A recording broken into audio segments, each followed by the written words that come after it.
नमस्कार, मी सूर्यकांत गवस।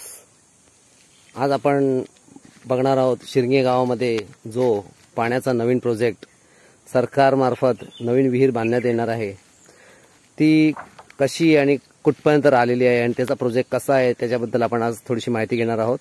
सोबत राहा माझ्यासोबत। तर आता आपण पोहोचत आहोत त्या साईटवर। हे पहा, असं घनदाट जंगल आहे। दर्शन करत आहेत, एकदा येऊन गेलेले आहेत ते, त्याच्यामुळे त्यांना हा रस्ता पूर्णपणे माहितीचा आहे।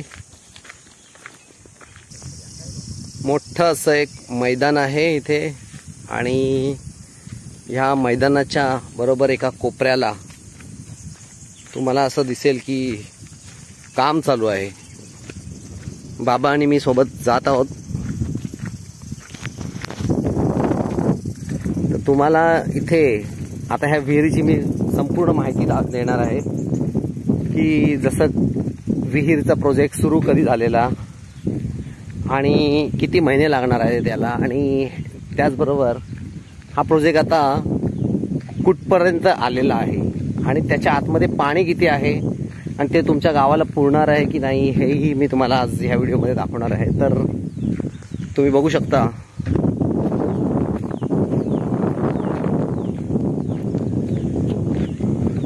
दुपारचे आता सकाळचे 11:15 झालेले आहेत, सॉरी 10:15 झालेले आहेत आणि आम्ही या ठिकाणी साईटवर पोहोचलो आहे। तुम्ही बघू शकता पाणीच पाणी आहे इथे। विहिरीला मोटर पंप लावलेले आहेत।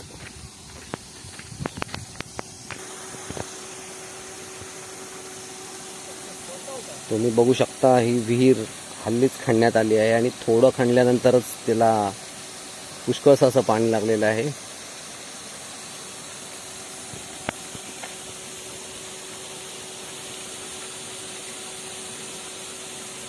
त्याला असे नैसर्गिक झरे बऱ्यापैकी आहेत। मी थोडंसं तुम्हाला झूम करून दाखवतो।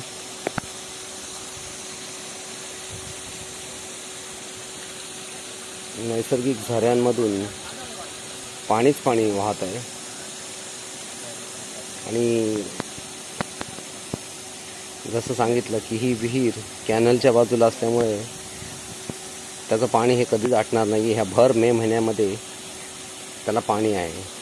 जसं एखाद्या नळाला पाईपलाईन फुटल्यानंतर पाणी लागतं, तशा प्रकारचं पाणी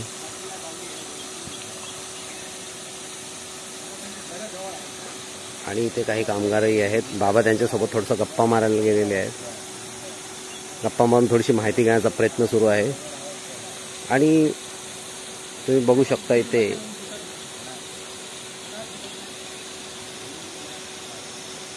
दोन मोटरी लावलेल्या आहेत आणि 2 मोटरी लावून ते पाणी, दूषित पाणी हे बाहेर काढण्याचं कार्य इथे सुरू आहे।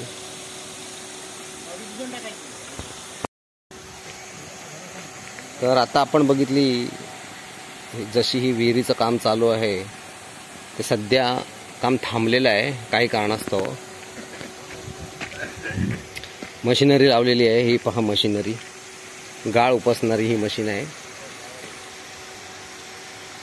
या मशीनच्या सहाय्याने इथे गाळ उपसला जातो आणि ही सर्व खडी इथे JCBच्या माध्यमाने बाहेर काढून त्याचा ढीग मारून ठेवलेला आहे। दोन्ही बाजूला बघू शकता।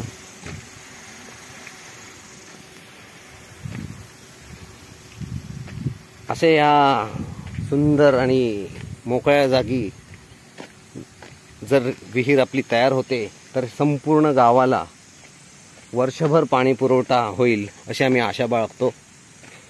आता बाबा तिकडे पुढे जात आहेत।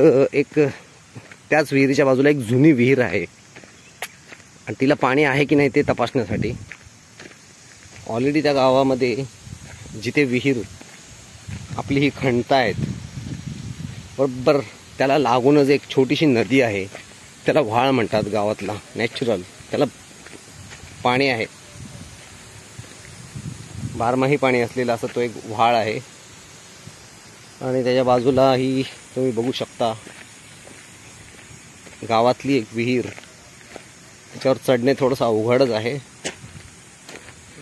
पेरूच्या झाडावरून आपण थोडंसं चढून बघू शकतो. असं ह्या विहिरीच्या कट्ट्यावर चढलोय मी आणि थोडं बघू शकता, इथं जाळी मारली आहे आणि त्याच्यामध्ये भरपूर पाणी आहे दिसतंय अजूनही. म्हणजे हा मे महिना आला तरी त्याला भरपूर पाणी आहे असं आहे. आणि मोटरही लावलेली आहे त्या विहिरीला. इथूनच तुम्हाला ही छोटीशी नदी दिसते. आपण पुढे जाऊन जरा बघूया. इथे हा बोर्ड आहे महाराष्ट्र शासनाचा, पाणी पुरवठा व स्वच्छता विभाग, भूजल सर्वेक्षण आणि विकास यंत्रणा सिंधुदुर्ग. आपण या ठिकाणी विहिरीच्या बाजूला असलेल्या नदीजवळ पोहोचलेलो आहे. नदी किंवा छोटासा ओहळ म्हणू शकतो त्याला. आणि त्याला कनेक्टेड असा कॅनल आहे आणि ते कॅनलला आज चिकार पाणी आहे, पुष्कळ पाणी आहे, वाहतं पाणी आहे. आपण कॅनलच्या जवळ जाऊनही बघूया थोडंसं. चला या कॅनलला तर पाणीच पाणी आहे.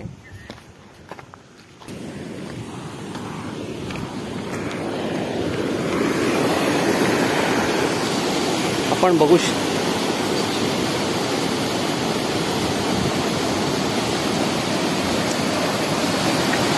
शकता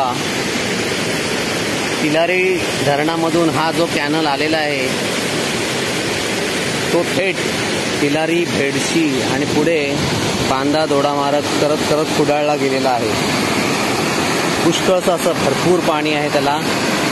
इथे काही लोक मासेमारीही करतात. काही माझ्यासारखे हौशी असतात ते इथे व्हिडिओ शूट करायला येतात. आणि छानपैकी असं एक वातावरण आहे इथे, निसर्गरम्य.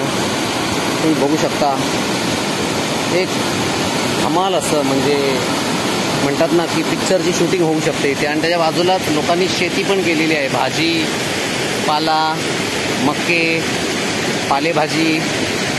कारण इतकं सुंदर असं हे वातावरण त्याला निसर्गरम्य लाभलेलं आहे. आणि त्यामुळेच ह्या कॅनलला लागून आपल्याला ह्या विहीर बनवण्याची मंजुरी सरकारने दिली आहे. बघा